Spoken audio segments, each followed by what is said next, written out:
name is Amanda Newland Davis, and I run Oklahoma Cold Cases along with my partner Jen.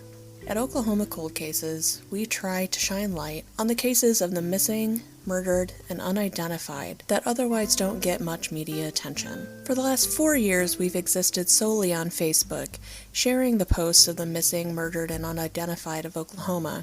But this past year, we've branched out and started a database in which we list all of the names of every cold case that is in Oklahoma that we are currently aware of. You can find us at oklahomacoldcases.org.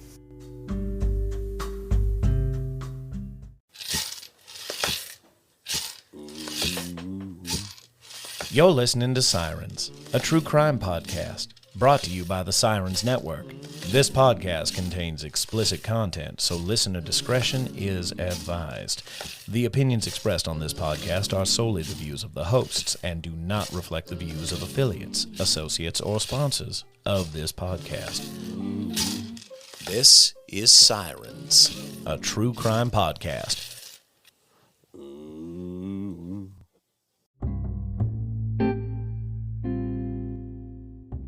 Come hither and venture forth back into times long forgotten, as far back as the 1970s. Yes. Where Lady Raven Rollins will take you through tales most grim.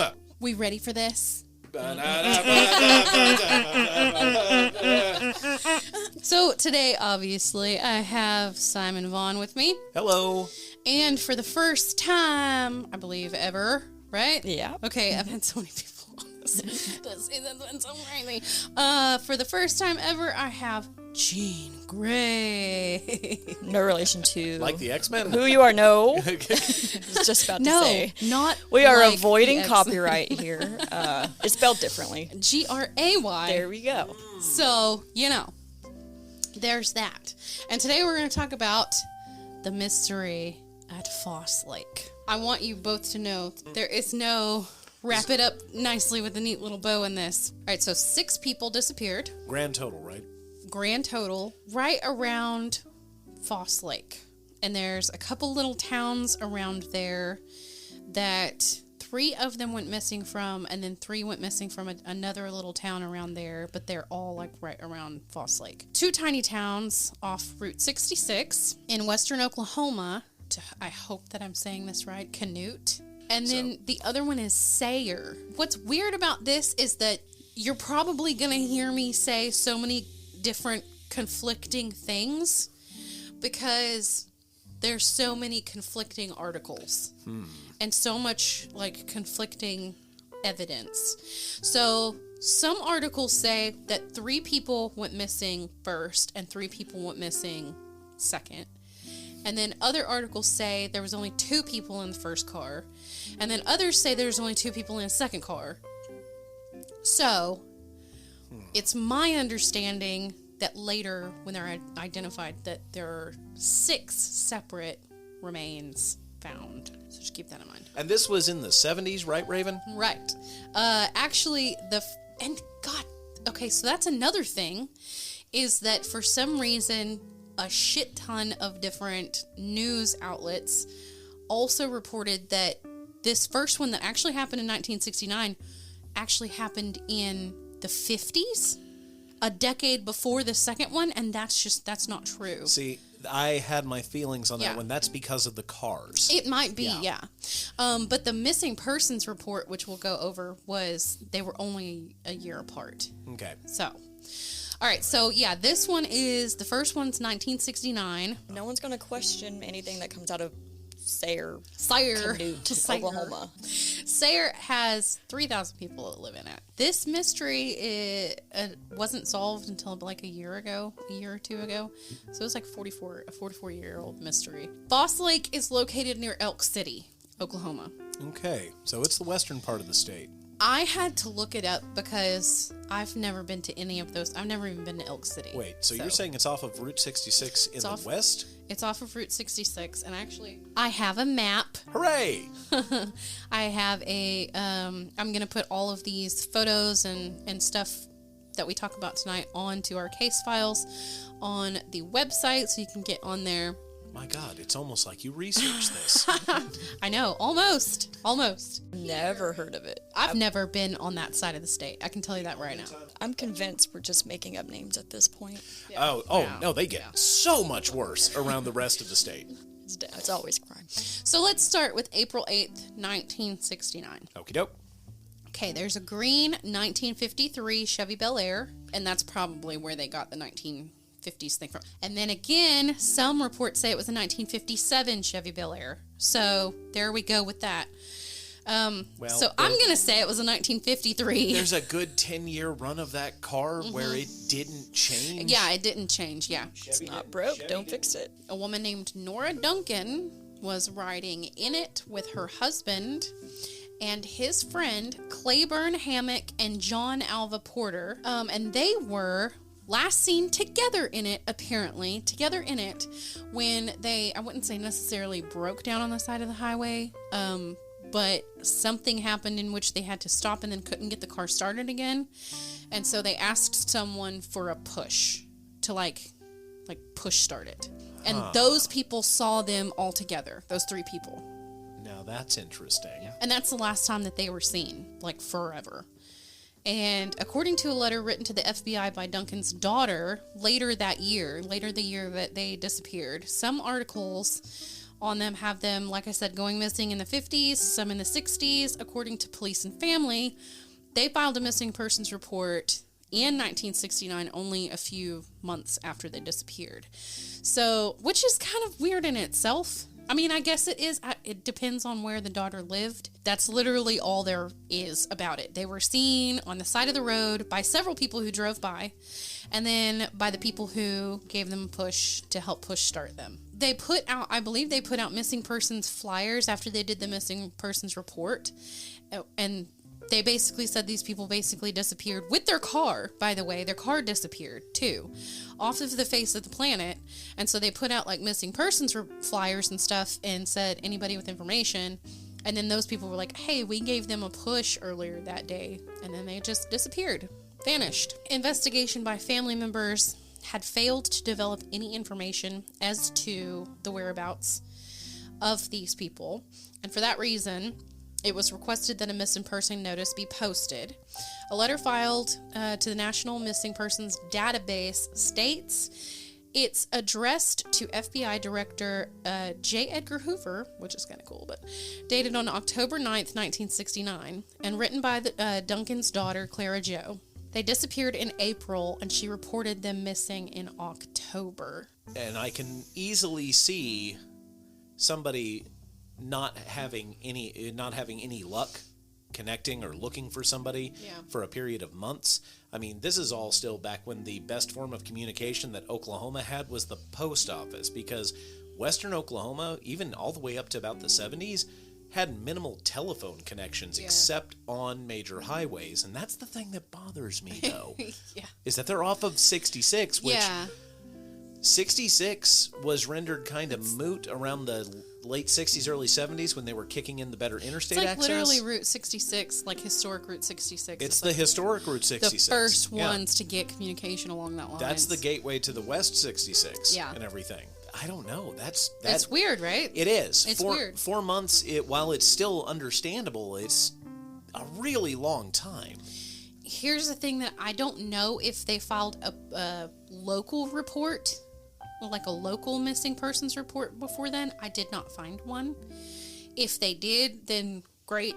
But this is the first time that I've seen anyone filing a missing persons report, and that was to the FBI. Debbie Porter McManaman says, I got out of the car and stood on the sidewalk and stood there, and he smiled at us, and that was the last day we saw him. She said there was no trace at all. I mean, my grandpa just left his house, Claiborne left his job, Nora left her home, and they were gone. And that's the thing too, is because I thought that these two were like there's a picture here that I posted to the website. I thought they were a couple, and they might have been, but this is like making it sound like they lived in separate homes, like they weren't married. I'm being pulled in multiple different directions here. I know. Yeah. Imagine trying to research this. It was a nightmare. So moving on, that was April 1969. Then we're going to move on to November 20th, 1970. when 16-year-old Jimmy Allen Williams, an 18-year-old Thomas Rios, and Leah Gale Johnson were last seen at a Sayre bowling alley. Then they disappeared after going for a drive in Jimmy's blue 1969 Camaro, of which he had only bought 6 days before he went missing, and the entire car with all three of them went missing. They left from there and told their friends there that they were going to go to a football game, like a high school football game, and just disappeared off the face of the planet. This blue 1969 Camaro, when he went missing, I saw something that said that the police put out a warrant for him for something like unauthorized use of a vehicle. Interesting as that is, that does actually sound like a place with low resources. Yes. That seems like something they could do to get any other law enforcement to be like, hey, isn't that the car we're looking for? Yeah. Like Which stolen car or whatever. They might be assholes to them at the time, but at least they'd be detained and safe. And they'd be found, yeah. Exactly. Johnson was a Native American, and Spritzer said was related to legendary Indian chief Sitting Bull. Residents regarded her as an Indian princess, so it was like a huge deal when she went missing. So they were last seen in Sayre, Oklahoma, at that bowling alley. All right, so the undersheriff at the time said, quote, there was nothing. There were no leads, no nothing. He said it was just like they vanished into thin air. They did put a reward out for Jimmy Williams. Was actually the only one who was had a monetary reward, if I remember correctly. But they put out and remember, this is the 70s, they put out a $500 reward and also put out that warrant. So they're really trying to find him. It was in the news for a couple of years. It seemed like people just stopped talking about it. So 14-month search. There's a little news clipping here from Tuesday, January 25th, 1972. It says, despite 14 months of searching by parents and the Beckham County Sheriff's Office, no leads have been uncovered concerning the three teenagers who apparently left town together on November 20th. We talked to all the families several times. They haven't heard anything. I haven't talked to the Johnson girls' family in the last 6 months. They moved. I mean, people move. Don't get me wrong. It's but I mean, but it is strange to move 6 months after your kid goes missing. I would probably never move ever. I would just be there until I died. Right. We are quoting directly from the newspaper. Yeah.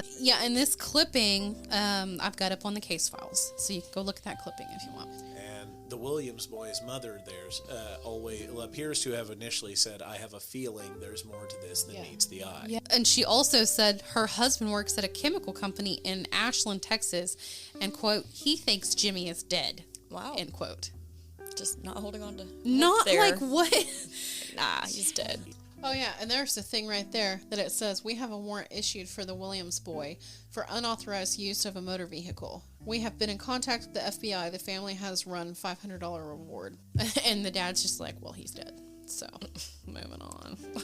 So, after the teens disappeared, there was plenty of theories because it's a small town and surrounded by other small towns. They ranged from suspected drug smuggling, like some sort of smuggling ring that the children were involved with, and then also the elderlies were involved with. The typical church mom conversation ring. And then there were also speculation that they had ran away to join the, quote, counterculture. Oh, there it is. To be a hippie, basically, is what that means. There it is. But that doesn't explain the older adults going missing. Because I don't think they would run away to join the counterculture. The counterculture, the quote counterculture, was considered like some sort of communism. Well, back then, McCarthyism was as popular as baptism in Oklahoma. But it wasn't. This time. It wasn't. It was just it was a bunch of people who wanted to smoke. It was a bunch of people who wanted to smoke pot and maybe not get judged. Yeah. For a little bit, or just listen to rock. Basically, different people. Yes, exactly. And that's the weird part, is that I hadn't come across a single article that said, that connected them together. Like, when her daughter is talking about her, she's literally just talking about her. She never mentions a man. Mm-hmm. And then when the grandkid is talking about the grandpa, never mentions a woman. So, like, when it says a couple went missing, I'm like, okay, but it doesn't seem like they were actually a couple, though. Exactly. She would have been more likely to say my grandpa and Miss whatever, Yeah. or my grandpa and his girlfriend. Yeah, but she wasn't even mentioned. It wasn't even mentioned. Yeah. She didn't know So- who that lady was. That's what I'm... See, that's what I'm saying. Exactly. And it could have just boiled down to they all liked to go play bingo together because they're Could've. from the same church. But... Could have. It was But- years before I found out my kindergarten teacher was dating my next door neighbor, so... But rumors fly in a small town. Exactly. The counterculture period in Yes. America's history, too, was a rough and violent period from the 1950s through today. Yeah. Let's move on to September 2013. Like, I don't know if anyone out there knows you can do this, but you can just, like, Google what the weather was like on a specific day and time. As long as the National Weather Service was up Reported and it. running at the time. And so the weather was clear on the day that they discovered something in Foss Lake. Typical nice, warm Oklahoma September. The Awful. lake, the lake, however, is not clear. It is... Standard Oklahoma water. It comes in two colors, brown and green. Yes. Yes. And so visibility on a good day like this is only 6 to like 12 inches. Period. I know it looks nice and pretty, but you can't see shit in it. So the Oklahoma Highway Patrol that day, because it was so nice outside, they were testing new sonar equipment. They were 50 feet off of the shore when they came across something 12 feet underneath them. They looked like cars. I saw one report that said the diver went down, found the Camaro, and realized that there were two cars sitting at the bottom of the lake right next to each other, like feet apart, almost like they were parked right next to each other. And the door was open, the driver's side door was open on the 53 Chevy. And then from what I understand, while they were looking around, a shoe came out at him and he freaked out. And went back up and was like, there's some cars down there. They ended up pulling them out of the lake 50 feet from the dock. And so I have photos of them bringing the cars up in the case files. There's also a couple aerial photos in there. One is a satellite photo from Google Maps that shows two dark spots. Well, you now know are two cars. Initial thought was, because this road, like to get to this boat ramp that they were near 50 feet away from, there is a boat ramp in this, there's a road that goes straight to it, and basically if you don't know where you're going, you'll go right into it. You'll go right off into the boat ramp. There is a what do you call it, like a Y that turns off to the left that continues on around the lake. So the initial thought was that they were speeding, having a good time, whatever, and went off into the ramp. And then just drifted farther away. Yeah. Which isn't how that works, but okay. So when they pulled them up, they pulled them out of the water the way that they went into the water. You're not going to, you can't turn it around. You have to drag it straight to the... That's forensic dredging. Yeah. So when they brought out the green 53 Chevy, it was facing the direction of the lake, as if it had gone in head first. But it's the one that had the driver's side door open. And the Camaro was brought out, like when it was being brought out, it was brought out head first. So its butt end was facing the lake. That they would have had to hit something and turn that way. Yeah. But there was no damage on the car. Yeah. On either of the cars, other than what the water itself had done. And gravity over time. Yes, Because yes. the pictures that you showed, Yes. the rusted out part, it's like that. That's not necessarily impact. That's just, that could just be time. Now, it's not like they found 3 bodies sitting upright in these cars. That's not how that's not how it works. They found skeletal remains in these cars that they had to collect and then send off to be forensically put back together, basically. And then DNA tested and so on and so forth. They did match the genders and ages of the people who had gone missing. And that was like confirmed apparently by the medical examiner that these are parts of these genders and whatever while they were there. Your pelvis tells a lot of history about you. It does. It really does. John Alva Porter, who was 69, was in the car with Claiborne Hammock, who was 42, and Nora Marie Duncan, who was 58. 2 rifles were found rusted and corroded in the Camaro with the kids. And another theory from back in the day was that apparently one of them, I don't remember which one, I think it was Jimmy, but I can't remember. One of them liked to go hunting near Foss Lake. Yeah.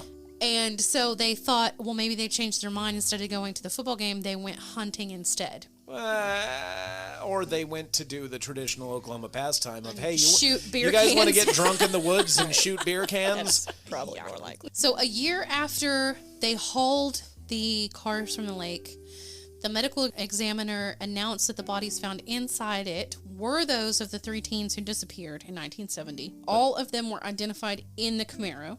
They basically did a DNA test for genetic genealogy. It's amazing these days. Oh, absolutely. And so I believe they had family members come down and do DNA tests and then compared it to that. Comparative DNA sampling is fascinating witchcraft. It really is.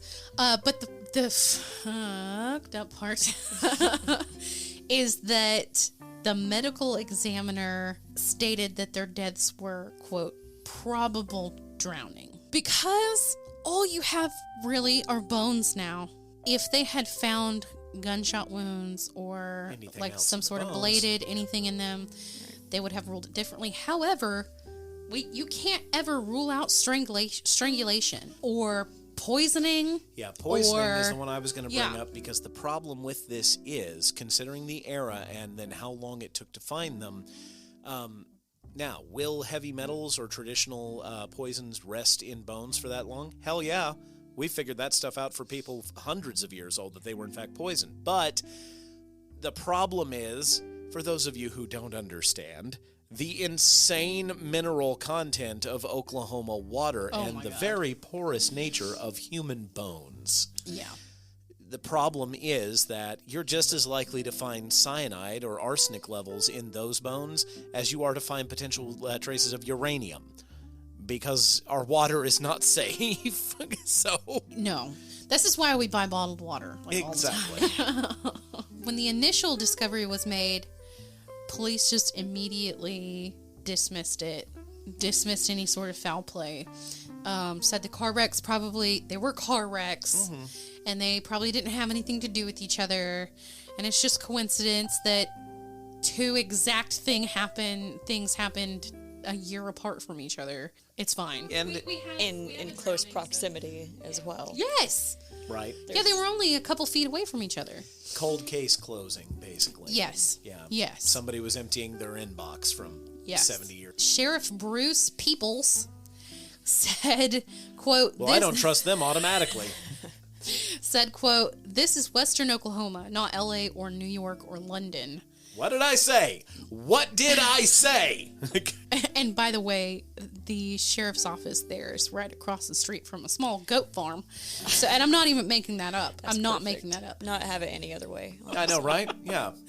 He said, quote, "Over 41 years of working car wrecks, I've seen accident-prone areas, and the road those vehicles went down goes right into the lake," end quote. I was Deal just with about that. to say. See, If we want to get into a conspiracy, I oh, know you like by all means, conspiracies. please. So the public does not know if these are the only 2 cars that were ever found there, or if they knew there were more cars down there, if there's still more cars down there. We don't know, because, I mean, if it's a bigger conspiracy than that, if this were a serial killer of some sort, they don't want to panic the public. But, I mean, considering the era this did happen, you talk to a lot of people from the 60s and 70s, they will tell you some of the general rumor/horror stories that were told to anyone who started driving of highway murderers. Yes. And hitchhiker murderers. I always heard about the gangs flashing their lights at you, like on the highway. Yep. Did you ever hear that? You never heard that one? Well, I've heard people flashing lights to warn people that there are cops on the other side. That just is to not kinda what slow I- you down. Well, there is another thing. It just depends, because as long as there has been humanity, and as long as humanity has been making tools to make our lives better, there are other people who immediately have thought, hey, how can I use this to fucking kill somebody? Yes, yeah, exactly. There's 2 types in humanity. A really good case in point, from the 50s through about the 80s, the numerous states blue light bandits. People who would just get a police light, because back in the day, See, that's what I was telling you about that. Back in the day, you didn't need a license to buy one of those. No, and They weren't regulated. and that's what basically undercover cops cars look like. They just put the light on top of Right. there, and then they would pull people over and And then they would kill them murder or worse. Yeah. So, and out there, that's why we say if you get pulled over by a cop and you don't feel right about it, call 911. Yeah. Because they will verify that cop has in fact pulled you over. Yes. 911, am I being pursued by the police? And I will pull over if that is the Yes. case. And a good cop is not going to be like, turn off the phone. Like, a good cop is going to be like, okay, I understand you're verifying who I am. Well, even the shitty ones are in the system, so Yeah, it doesn't matter. yeah. Right. It's like if Exactly. 911 goes, ugh, yeah, you are, just pucker up and get ready. But Yeah, either way, you and know, that's you still know fine. it's a cop. But yes, you at least know that you're like ladies out there, you're legitimately being pulled over. So Jimmy had a brother. His name was Gary, and he was 12 years old when Jimmy went missing. He said when the cars were brought up, he said, quote, "It's a 1969 Camaro. It has 3 bodies inside. I think they came across some bad people. I think it was foul play, but I'll never be able to prove that," end quote. So police allowed him to view the car, like when it was brought up, after it was recovered. And he later told News OK that he believed the car's gear shift was rusted in neutral, the Camaro. So it suggested that no one in the car would have put the car in neutral and let themselves just go off into the lake without doing anything about it. Gary said, quote, "I don't think it was an accident. Jimmy is not going to just sit there in the driver's seat and accept death by drowning without trying to kick out a window or something." Right. Yeah, Well, and I would also like to know, how were the seatbelts found? exactly. A lot of seatbelt standards didn't come into effect in Oklahoma until I mean, the 70s. you're not wrong. You're not wrong. There's a chance there are no seatbelts in those cars. Yes. Yeah, Okay? you're Especially not in the 50s model Bel Air and everything. The 50, like, that's yeah. Yeah, with the neutral thing also leads me to the other car, because same situation. I don't think that even if you rolled backwards into the lake, that driver's side door was open. It seemed like someone may be trying to get out of it. The thing is, though, those old 50s cars were so damn heavy. Once they got rolling, They're gone. That seems somebody had to jump. If they were dead, if they had been killed or whatever before they had gone into the lake, you just kind of roll it up there, man, and then just hit it, and you're sending dead bodies off into the lake. That door was rusted shut. Rusted open. Yeah, rusted open. If you put the car in neutral and the door is open, and then you send it off into the lake, the door is probably going to close. But once you're under there, let's say you're alive, the high pressure is going to keep you from opening that door. No, not if. I would say that not if it was an early 50s model car. But also, if you waited until the Pressure cab, equalized. equalized, and it was fully submerged. That door you could have kicked open without even pulling the handle. So then my question is, if they found a way to open the door under there, Why didn't the other two get out? nobody got out, Exactly. which leads me to believe that they were incapacitated at the time. But- So there's more of a possibility that there were seatbelts in the Camaro than there are of them being in the 53. Absolutely. There'd be a much Okay. higher chance of it being in a 60s model vehicle than there would be of a 50, but it's still, they did not take on popularity till the 70s. Like you were saying, must have been incapacitated. That's what I'm somehow. saying. They had to have been. Sayre is about 43 minutes from Canute. And then Canute is like 15, 20 minutes away from the lake. And all of that is about maybe then another 30 to 45 minutes from Oklahoma City. I understand that it was the 70s, but if you're my child and you tell me you're going to go to a football game that's in town and you end up going an hour away from here, Yeah, you in could the walk for dark. a week. Yeah. No. I'm going to be so pissed at you. I mean, because you can go missing.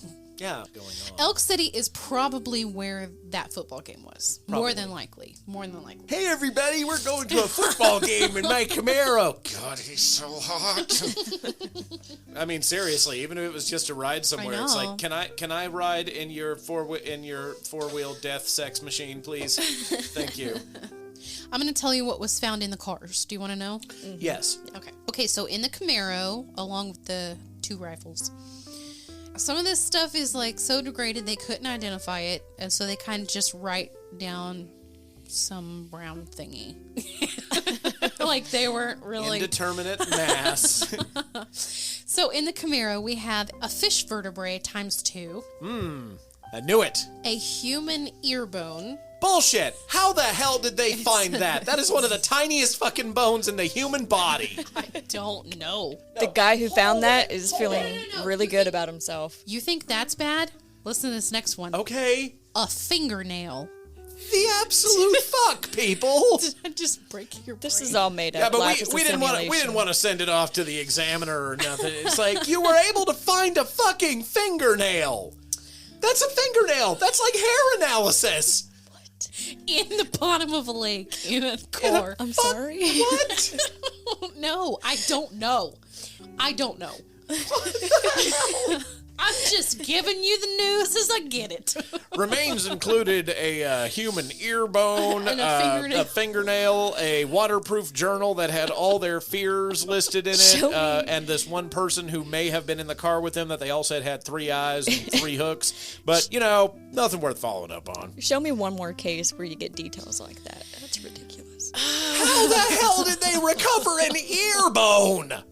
I don't know. This is straight from the police report, the medical examiner's report. I found their ear bone. Congratulations. No, and it doesn't say. Clem, that's a pelvis. It doesn't say ear bone. It says a human stapes. I know that that's an ear bone. Oh, okay. So all of their skulls were found and were intact? Well, see, that's the weird part is that they document the ear bone, but not all the other bones. And I would love to know whose ear bone that was, but it does not say which of them's ear bone That was. one you're probably going to have some trouble with. There's going to be minimal genetic material Yeah. in that thing. That's fucking weird, man. I know. 22 millimeter cartridges times 5, a key in the ignition with a GM key on the same key ring. So the key was still in the ignition of the Camaro. And I think maybe you called that the brown bottle was a beer bottle because they also found a metal cap with the logo Adolf Coors. Oh, bingo. And probably why they didn't call it a beer bottle if they were doing this. Yeah. That was the champagne room bottles that they've only started re-releasing for Coors. It was the Fat Boys. We, Oh. in our generation, Yeah. would recognize it as a red stripe bottle. They fit my stumpy fingers very well. So moving to the green car, the green 53 Chevy, they found its identification plate. The next one is a metal can of light beer, a fine Pilsner beer, a fishbone, and a rusted key in the ignition. It's weird. Like you can kind of tell that maybe these people did go to this lake on their own. But both of the cars have rusted keys in the ignition. This is why I can see people agreeing that they went off like they were driving too fast. But if one of the cars is in neutral. You're not going to put the car in neutral as you're flying into the water. Yeah. And also there were statements by the brother who said that there was no damage that would implicate frontal impact with the water. Yeah, because that actually does do some body damage. Yeah, that's what it sounds like to me. The key is in the ignition, it's in neutral, and it just is rolled down the hill backwards. Sadly, unfortunately, with all of this, though, I am seeing, unfortunately, the sheriff's point of view on this one.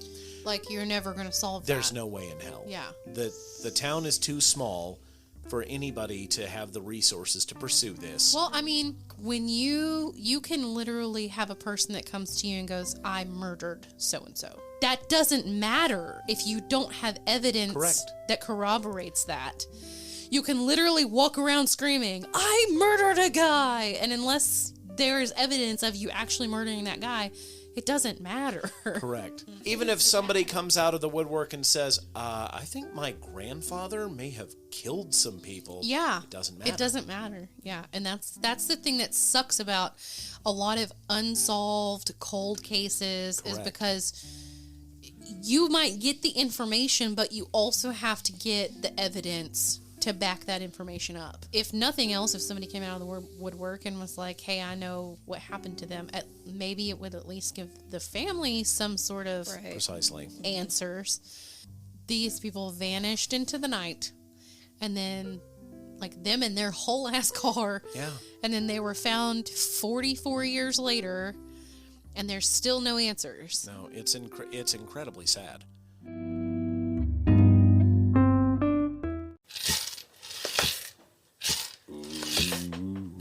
You've reached the end of our episode. All suspects are innocent until proven guilty in a court of law. Join Raven next time on the Sirens Podcast.